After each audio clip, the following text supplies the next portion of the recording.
que venimos hablando sobre el tema, el justo juicio final de Dios sobre la humanidad. Y es que la semana pasada estuvimos hablando del tribunal de Cristo y el tribunal del gran trono blanco. La humanidad será dividida en dos y ambas partes se presentarán ante uno u otro tribunal, todo dependiendo de la actitud hacia Cristo, ¿verdad? Vamos a inclinar nuestros rostros y vamos a orar. Vamos a aprovechar para orar por estos casos que citamos. Amado Dios, es un gozo, una bendición para nosotros estar en tu casa. Es un gozo, una bendición poder alabar y exaltar tu santo y glorioso nombre. Padre, gracias por este tiempo especial, por este grupo de hermanos, mi Dios, que nos hemos dado cita aquí en tu casa. Gracias porque por el testimonio de ellos, mi Dios, las puertas de este lugar se mantienen abiertas, Señor. Gracias por este tiempo también con tu palabra. Sabemos que tú, oh Dios, hablas a la vida del creyente y a la vida de la iglesia a través de tu palabra. Y tu palabra busca despertar la fe, fortalecer las convicciones, llenar del conocimiento de tu voluntad y aprender, mi Dios, sobre el desarrollo del plan tuyo para la humanidad. Te damos gracias por tu palabra. Solo rogamos nos des sabiduría, inteligencia espiritual para comprender, Señor, y para vivir de acuerdo al plan tuyo para cada uno de los redimidos, conforme al propósito eterno con que nos ha llamado en Cristo. Permite que esta noche sea una noche de bendición. Clamamos, Señor Dios amado, para que por favor ayudes a recuperarse plenamente, oh Dios, a nuestra hermana Doris Prieto. Oramos por su salud, por su recuperación. Que ella pueda sentir, oh Dios, tu fuerza, tu paz. Que tú la levantes en el poder del Espíritu Santo. Clamamos, Señor, también para que ayudes a nuestra hermana Carmelina. Bendícela, Señora, ha sido una creyente fiel a través de los tiempos, mi Dios.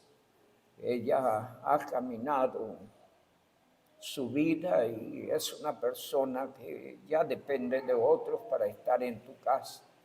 Ayude a otros, Señora, a poderla traer aquí a tu casa para que ella se goce en tu presencia. Pero entre tanto, continúa la bendiciendo y cuidando, por favor. Ayude a nuestra hermana Cristina Arce, Señor, tú conoces la situación de ella.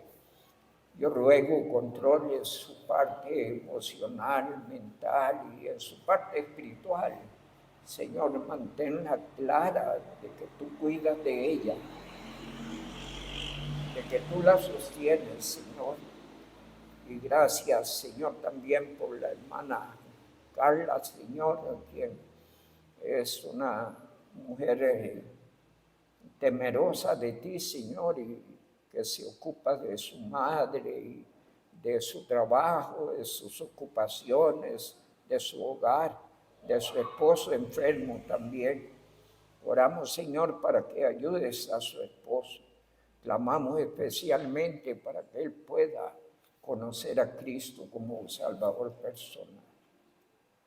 En esta noche clamo, Dios, para que el Espíritu Santo use y hable a través de tu siervo, conforme a tu voluntad. Se lo rogamos, oh Dios bendito, con acción de gracias, en el nombre de Jesucristo. Amén. Y entonces estuvimos hablando de que todos los creyentes vamos a comparecer ante el tribunal de Cristo. Y eso quedó claro. pudimos ver bíblicamente que es necesario que todos comparezcamos ante el tribunal de Cristo, pero no quiero salir yo de ahí sin hacer una motivación en ese sentido, ya que mientras la iglesia no sea arrebatada, hay un tiempo precioso, una gran oportunidad, quizás para muchos, para hacer lo que no han hecho. Porque un día vamos a dar cuenta del Señor. Nuestro pecado fue juzgado en la cruz. Gloria a Dios por Jesucristo, para siempre. Pero en el tribunal de Cristo va a tener que valorarse allí lo que es el caminar de la vida cristiana. ¿Cómo ha sido usted con Dios? ¿Cómo ha correspondido al llamado de Dios? ¿Cómo ha ejercitado sus dones y talentos? ¿Cuánto se ha preocupado por la obra del Señor, por la predicación del Evangelio y trabajos que Dios espera de los creyentes? Entonces, si Cristo no ha venido, hay una oportunidad para reivindicar, para retomar, para empezar a moverse dentro de la voluntad de Dios para mi vida. Aquí muchos creyentes pudieran estar ocupados en muchas cosas, pero amado hermano, soy yo. Es a mí a quien Dios quiere ver caminar en Cristo. Tal vez leemos allí, quiero leer unos 5 versículos en ese sentido. Eran 4, pero surgió uno. Así es que dice Efesios 2:10, tiene por contexto la salvación por la gracia de Dios. Dios le salvó en Cristo. El verso 9 dice que fue una salvación, no por obras, no por lo que usted pueda hacer, haya hecho o esté haciendo, sino por lo que Cristo hizo. Amén.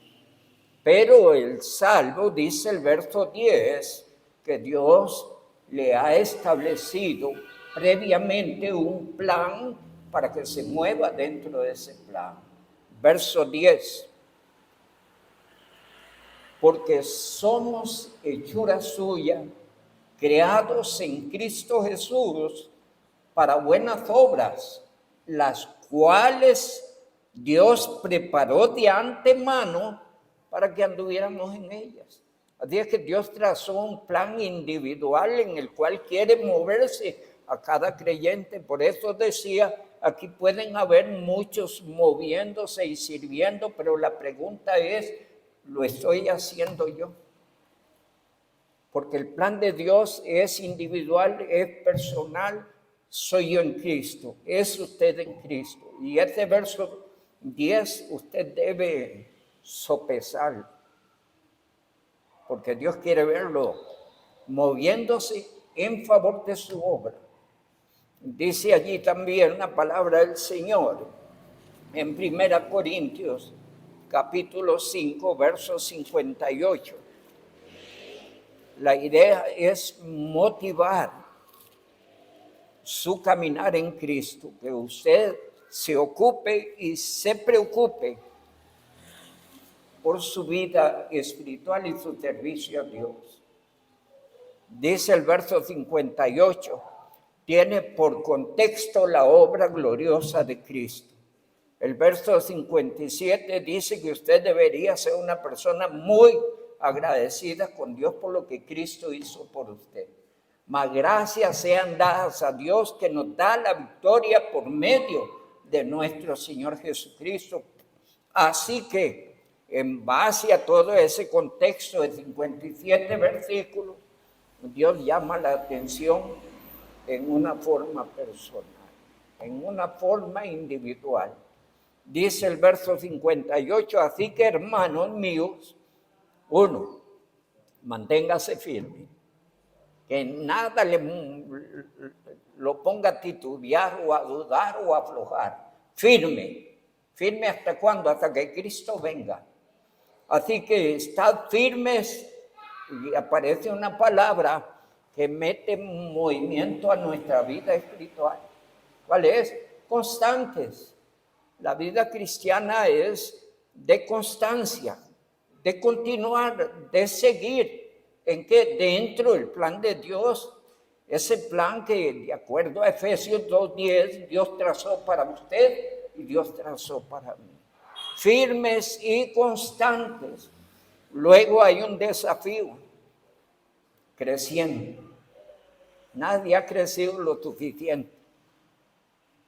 Así es que hay el espacio para seguir creciendo. Cuanto sepamos, solo sabemos lo que Dios nos ha querido enseñar.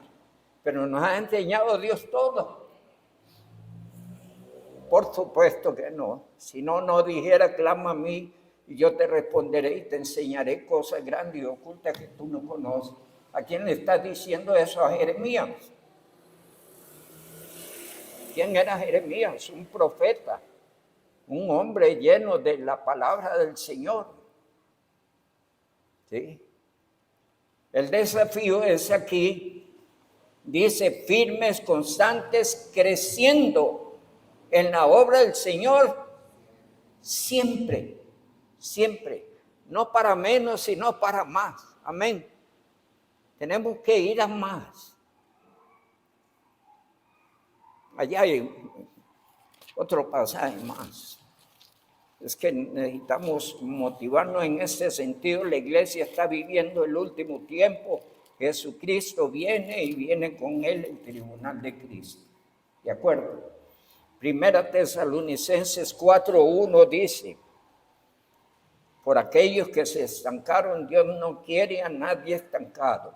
Lo quiere firme, constante, creciendo en el Señor siempre. Y dice el 4:1. Por lo demás, hermanos, rogamos y exhortamos en el Señor Jesús que de la manera que aprendiste de nosotros, como os conviene conduciros y agradar a Dios,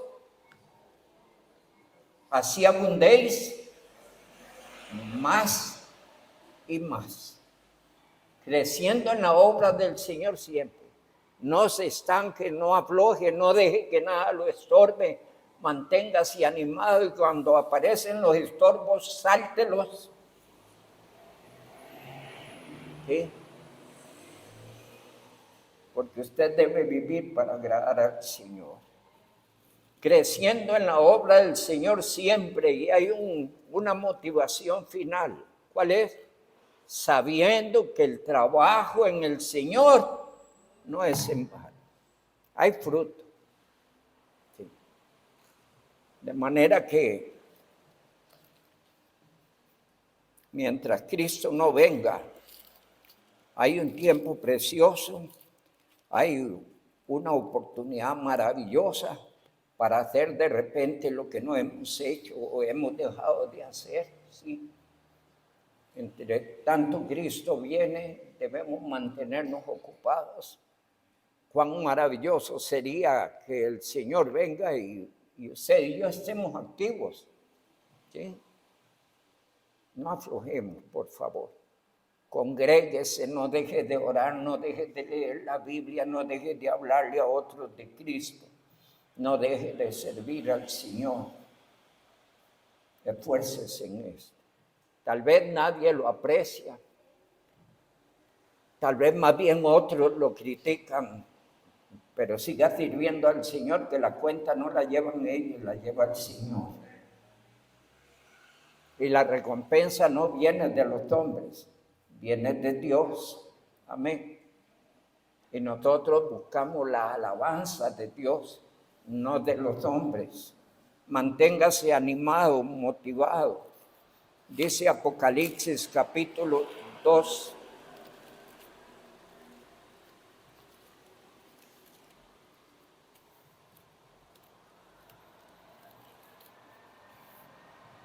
Apocalipsis capítulo 2, verso 25. Pero lo que tenéis, retenedlo hasta que yo venga. Es una iglesia que venía viviendo circunstancias allí, permitiéndose libertades y cosas que no estaban bien, pero a los verdaderos creyentes les dice el Señor, retenedlo dice ahí, pero lo que tenéis, retenedlo hasta que yo venga. ¿Qué significa? No afloje. Siga aferrado a su fe, a su doctrina, especialmente en un tiempo, en un contexto histórico donde la apostasía ha cobrado lugar, donde surgen dentro del mismo fundamentalismo, doctrinas y corrientes confusas, donde encontramos, uno puede citar gente que se confunde con los bautistas y los verdaderos cristianos. Estamos hablando de los adventistas. Estamos hablando también de los bautistas reformados calvinistas. Estamos hablando de gente con enseñanzas disparatadas. Y entonces el Señor dice, retener. Dice ahí la palabra, pero lo que tenéis, retenedlo hasta que yo venga. En el capítulo 3, verso 11, le dice a una iglesia fiel, prototipo de la iglesia por la cual Cristo viene. Le reconoce el Señor la calidad de esta iglesia en dos aspectos fundamentales. No ha negado su palabra, ni ha negado el nombre de Cristo. Una iglesia firme, fiel. Y dice el verso 11 aquí, yo vengo pronto, retén lo que tienes, para que ninguno tome tu corona.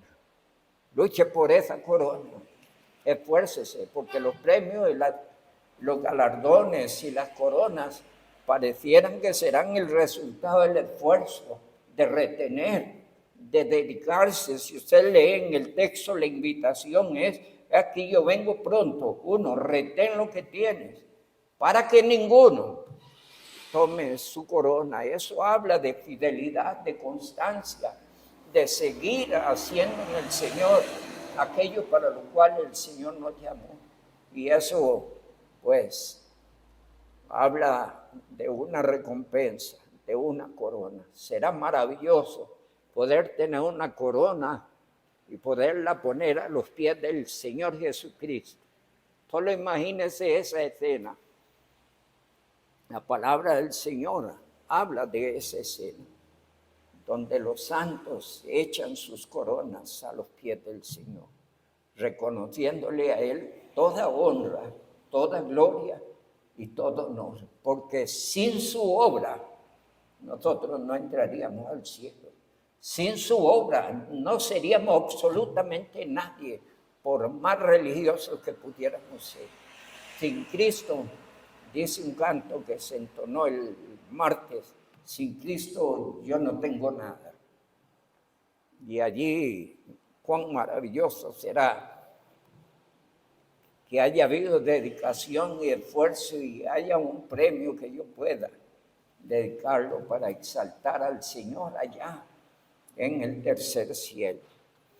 La palabra del Señor también nos dice en Apocalipsis, no quiero leer antes, 1 Corintios capítulo 9, porque quiero hacer énfasis sobre el trabajo evangelístico.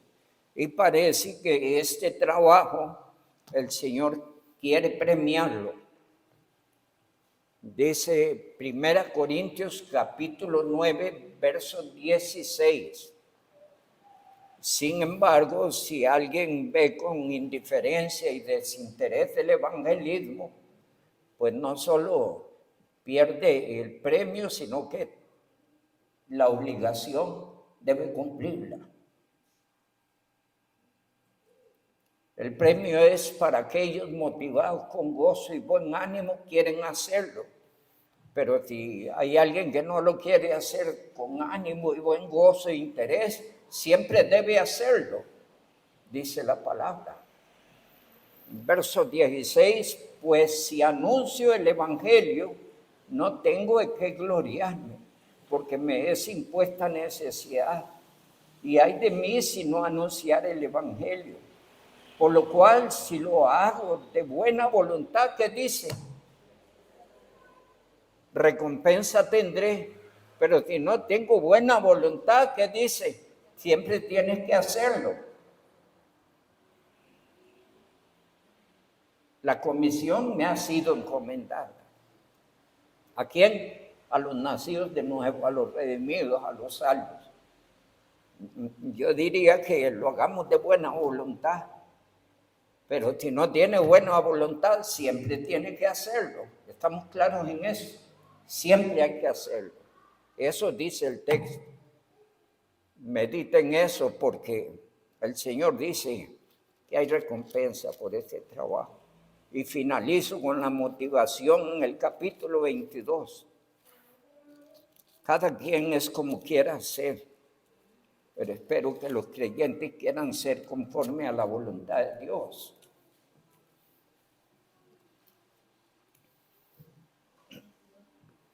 Dice el verso 11, 22, 11.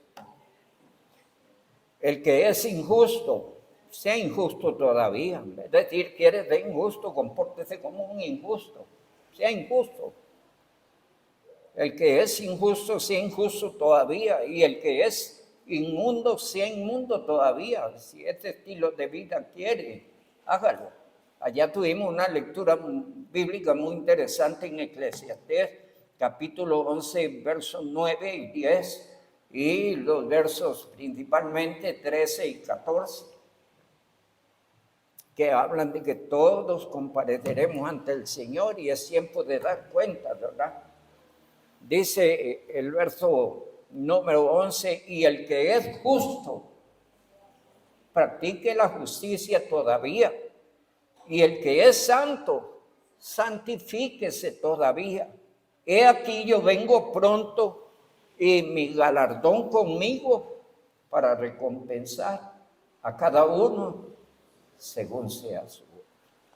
Y allí la palabra del Señor, amados hermanos, a los que hemos de comparecer ante el tribunal de Cristo, hemos presentado una motivación. Por favor, es usted, levántese en el poder del Espíritu Santo y muévase para la gloria de Dios en beneficio de su vida espiritual y en beneficio de la iglesia. Hágalo todo para la gloria de Dios. La otra parte de la humanidad va a comparecer ante el tribunal del gran trono blanco. Allí no van los salvos. Allí van todos los perdidos a través de la historia. Y dice Apocalipsis 20, versos 11 y versos 12. 20, 11 y 12. Y vi un gran trono blanco y al que estaba sentado en él, delante del cual huyeron la tierra y el cielo, y ningún lugar se encontró para ellos. Y vi a los muertos grandes y pequeños de pie ante Dios, y los libros fueron abiertos, y otro libro fue abierto, el cual es el libro de la vida. Y fueron juzgados los muertos por las cosas que estaban escritas en los libros según sus obras. Y allí Dios, que lleva el control de todas las cosas, que sabe todas las cosas, un día cada individualidad va a estar delante de él y el libro es abierto. Esta es su historia. Y no aparece en el libro de la vida. Y tristemente oirá una sentencia. Y eso es espantoso y horrible. Usted y yo podemos dar gracias a Dios porque el Señor nos alcanzó a través del Evangelio y nos regaló la bendición de la salvación. Pero no nos debemos quedar ahí. Recuerde que leímos 1 Corintios capítulo 9, versos 11 y 12. Yo no sé si usted tendría tal corazón o tal nivel o tal estado espiritual que podrían mirar con indiferencia a los que van caminando al infierno, sabiendo que usted puede hacer algo. Piensen en esto.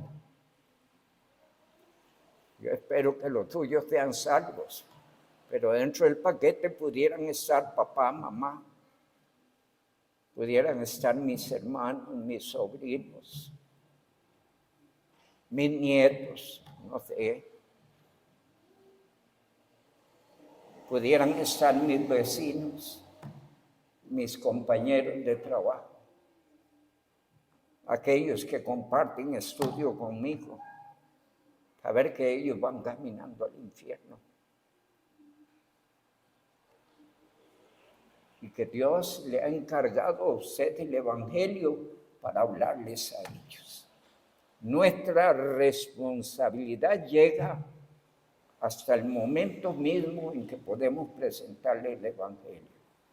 Ya luego es responsabilidad de ellos qué hacen con el Evangelio. Pero la iglesia debe hacer algo. Deberíamos estar orando inicialmente para que Dios prepare esos corazones, ¿sí? Estar orando para que el Señor nos use. Estar orando para que la iglesia despierte su interés en un trabajo tan esencial como es la predicación del Evangelio, para impedir que muchos vayan a la condenación.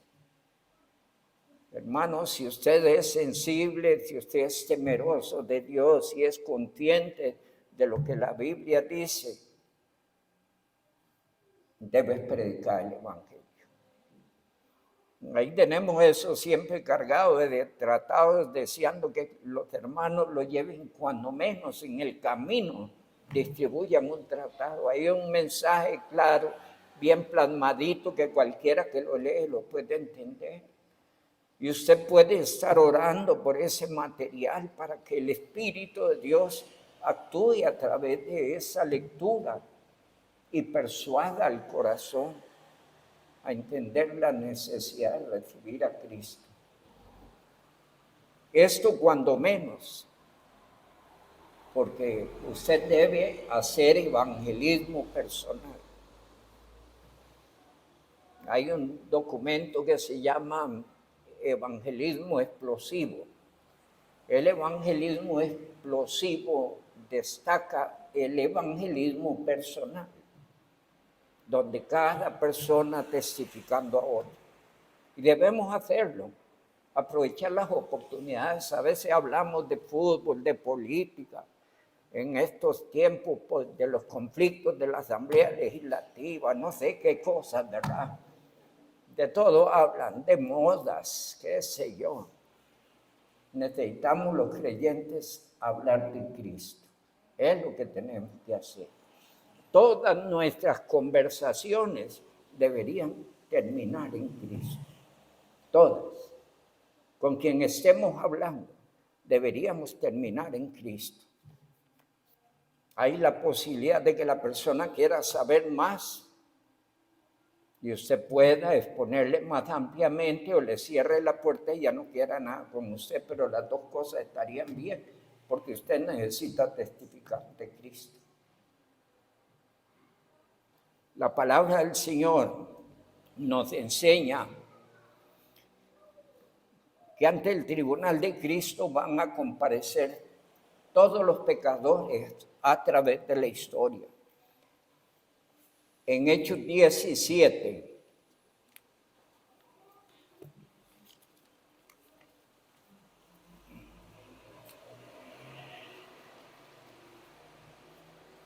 Hechos 17, 30 y 31 dice la palabra, pero Dios, habiendo pasado por alto los tiempos de esta ignorancia, ahora manda a todos los hombres en todo lugar que se arrepientan. Razón, verso 31, por cuanto ha establecido un día en el cual juzgará al mundo con justicia, por aquel varón a quien designó, dando fe a todos y haberle levantado de los muertos. Está hablando de Cristo. Dios ha establecido un día en que juzgará a todo el mundo.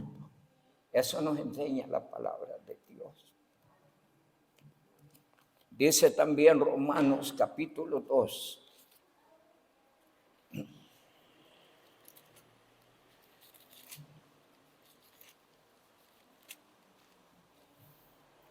Romanos 2, versos 16.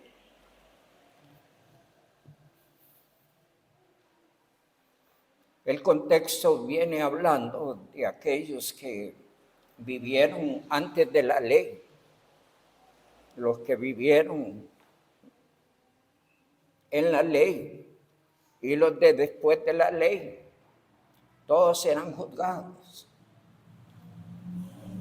Solo que los creyentes hemos sido juzgados en Cristo para siempre, siendo libertados del juicio por cuanto Cristo recibió el juicio y castigo que nosotros merecíamos, para que usted y yo fuésemos justificados, reconciliados con Dios y adoptados hijos de Dios.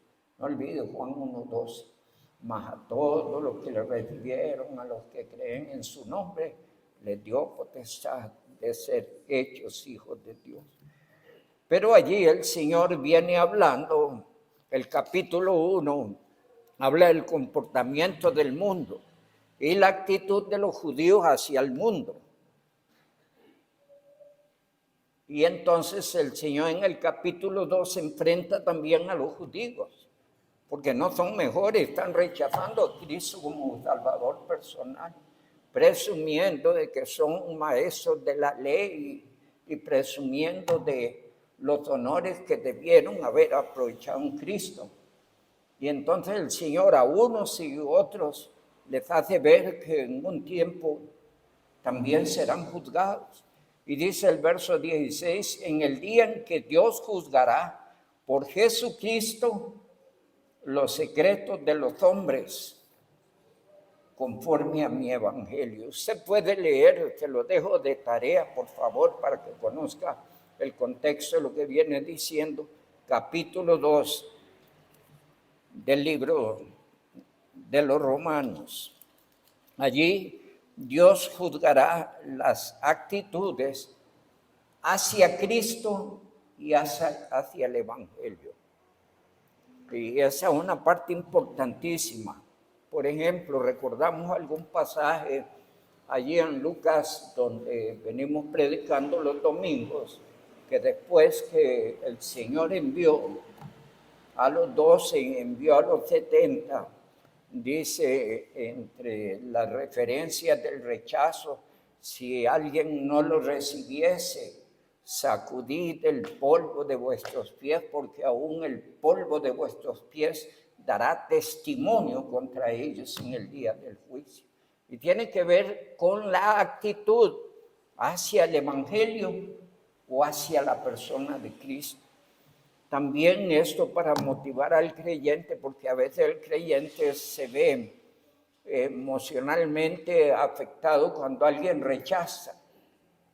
Sí, se debilita también espiritualmente. Jesús dice que si alguien lo rechaza a ustedes no lo rechazan sino a Él.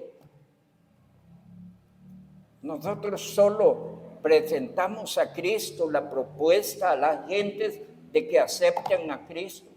Cuando rechazan a ustedes, que no quieren nada con el evangelio, realmente al que están rechazando es a Cristo. Y eso tendrá que ver allá en el juicio final. En Juan capítulo número 3,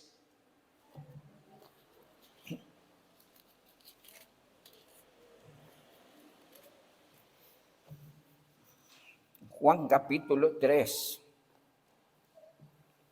el verso 16 y 17 son gloriosos. El 18 presenta al hombre una de dos decisiones, o le recibe o lo rechaza, punto. Pero eso marca el destino eterno, dejando por sentado que en la persona de Cristo ya son juzgados los que son salvos y los que le rechazan también.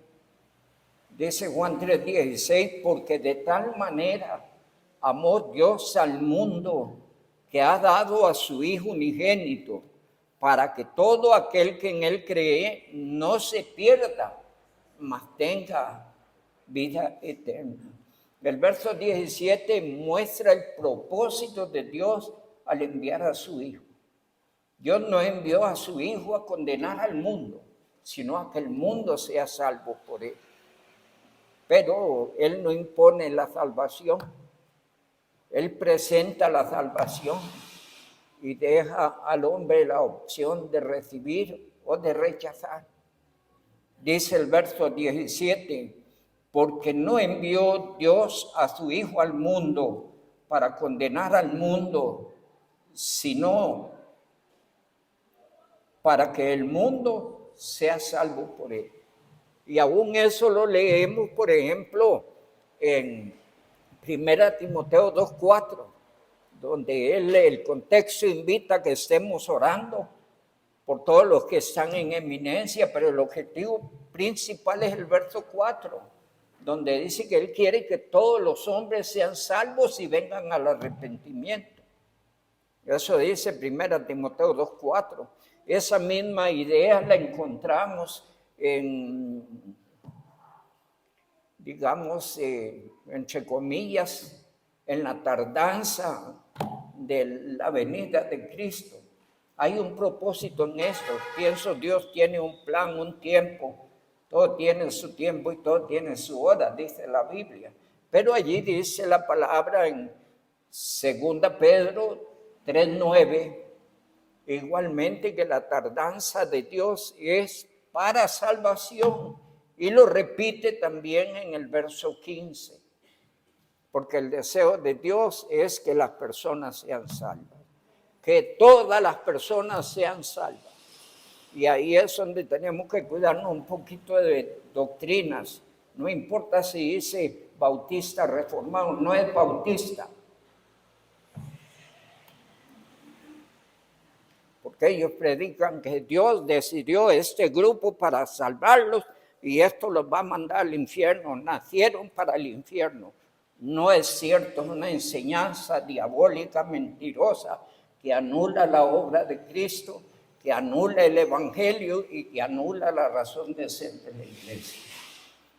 De manera que cuídese mucho cuando vas a oír un mensaje, una enseñanza, porque el diablo es especialista en engañar y engaña metiendo mensajes semejantes, parecidos a los mensajes verdaderos.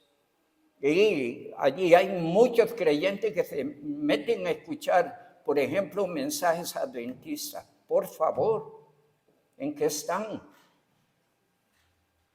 Porque ellos creen igual que los testigos de Jehová, que no hay infierno, entre otras doctrinas. Han errado en un montón de profecías desde Elena White y el anterior a ella,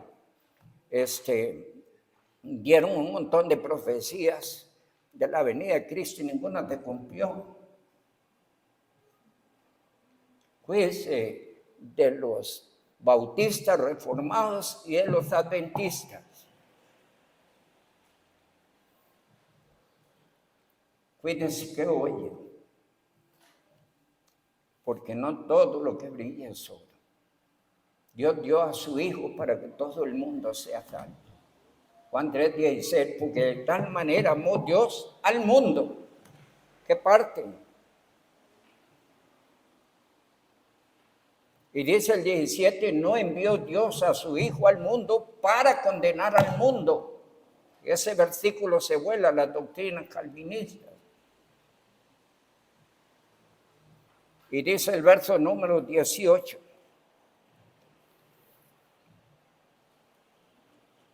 El que en Él cree no es condenado. Pero el que no cree ya ha sido condenado. Cuán terrible es, ¿verdad? O cuán crucial es ese momento de la presentación del Evangelio. Cuán crucial.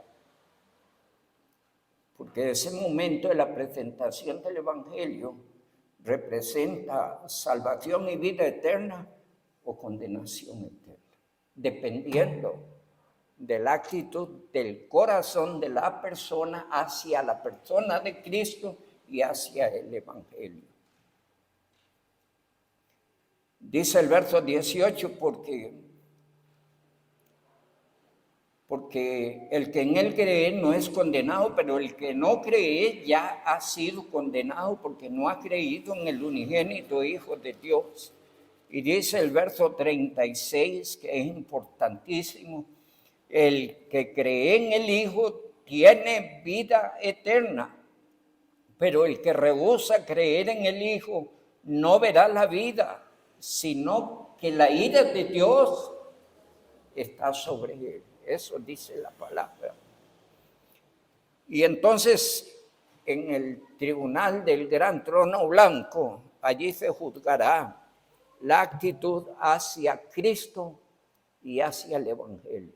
Se abrirá el libro de la vida, no aparece escrito. Aparte de eso, se le une el paquete de los pecados a través de la vida, ¿verdad? ¿Y cuál será la conclusión? Maldito al fuego eterno preparado para el diablo y sus ángeles, y serán arrojados a un lago de fuego, dice la palabra del Señor. San Mateo capítulo 10.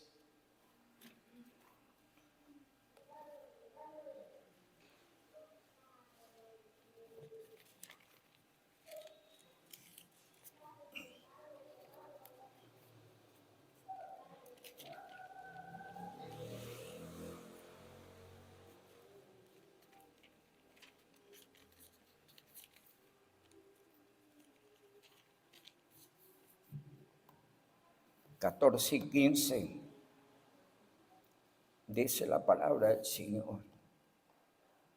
Y si alguno no recibiese ni oyere vuestras palabras, salid de aquella casa o ciudad y sacudid el polvo de vuestros pies. De cierto os digo que en el día del juicio será más tolerable el castigo para la tierra de Sodoma y Gomorra que para aquella ciudad. Y está hablando el Señor de la severidad y seriedad del que rechaza a Cristo y rechaza el Evangelio. Y ambos juicios, sea el del cristiano, es ineludible, allí vamos a estar. Querramos o no querramos, allí vamos a estar. Y en el tribunal del gran trono blanco es ineludible. Simplemente allí va a estar el hombre. Y cada uno dará cuenta de sí según sean sus obras. Dice Hebreos capítulo número 2.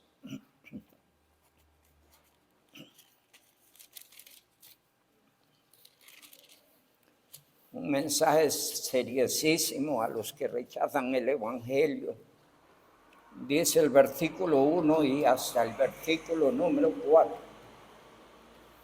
Por tanto, es necesario que con más diligencia atendamos a las cosas que hemos oído, no sea que nos deslicemos. Porque si la palabra dicha por medio de los ángeles fue firme, y toda transgresión y desobediencia recibió justa retribución, ¿cómo escaparemos nosotros si descuidamos una salvación tan grande, la cual, habiendo sido anunciada primeramente por el Señor, nos fue confirmada por los que la oyeron, testificando Dios juntamente con ellos con señales y prodigios y diversos milagros y repartimientos del Espíritu según su voluntad? Verso 3. ¿Cómo escaparemos nosotros si descuidamos una salvación tan grande? Lo que indica que quien rechaza a Cristo y rechaza el Evangelio, no hay oportunidad de salvación. ¿Por qué razón? Dice Hechos 4:12, porque en ningún otro hay salvación, porque no hay otro nombre dado a los hombres en que podamos ser salvos. Jesús dice, yo soy el camino, la verdad y la vida, y nadie viene al Padre si no es por mí. La actitud hacia Cristo y el Evangelio será decisivo para vida eterna o para condenación eterna. Y dice allá también en 2 Pedro 3,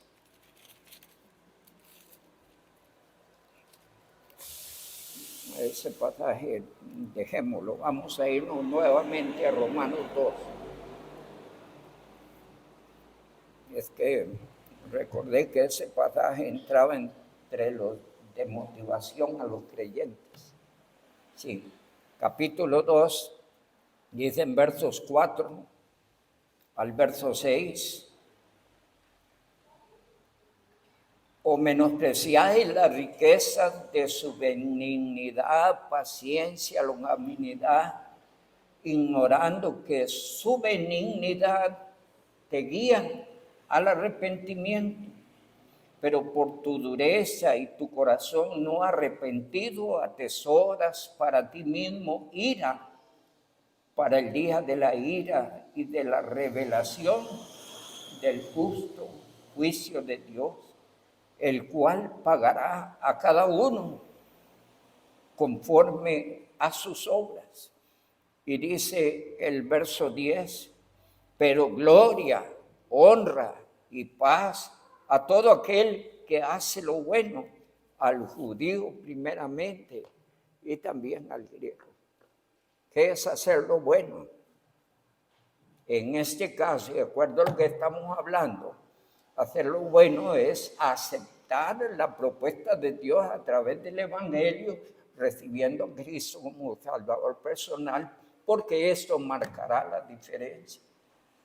Y estos escucharán de Dios la alabanza, y escucharán de Dios, pueblo mío, y estarán los redimidos del Cordero en la gloriosa venida de Cristo. Pero los que rechazan a Cristo, versos 4 al 6, hablan del futuro que les espera. Amado hermano, el tiempo se nos fue. Continuamos, si Dios lo permite, la próxima semana, hablando un poquito más del juicio sobre los incrédulos. Entra una parte importante, ¿quién ha de ejecutar los juicios? De eso estaremos estudiando la próxima semana. Por esta semana, gócese usted en Cristo, de que atendió el Evangelio, de que Cristo murió por usted, de que es un hijo de Dios. Pero no sea un creyente conformista, mantenga una vida activa en el Señor, porque eso será premiado, galardonado, recompensado por Dios. Trate de ser un creyente activo, no un creyente de banca, un creyente que se mueve a hacer algo. Y aquí no es por la cantidad de lo que hagamos, sino por la disposición del corazón, por esa voluntad dispuesta. Que usted como miembro de la iglesia sea un miembro que trae aprovechamiento, que trae crecimiento a la iglesia, que es de bendición, que es un creyente de testimonio. Y la parte que más deseo destacar es, escuche, si porcentuamos, como decía un día de estos, la población mundial, estamos hablando de un 75 o un 80% de la población mundial que está caminando al infierno. Y nosotros tenemos el deber de hacer algo. Cada quien en su contexto. Dios lo puso a usted en un contexto para que usted se encargue de ese contexto. Trate de hacer llegar el Evangelio, lo reciben o lo rechazan, será un asunto personal con Dios, pero usted cumpla su tarea. Y recuerde, si alguien le rechaza a usted, no le rechaza a usted, está rechazando a Cristo, está rechazando al que dio al Salvador del mundo. No se canse, manténgase fiel, Jesucristo viene. Buenas noches. Dios le bendiga.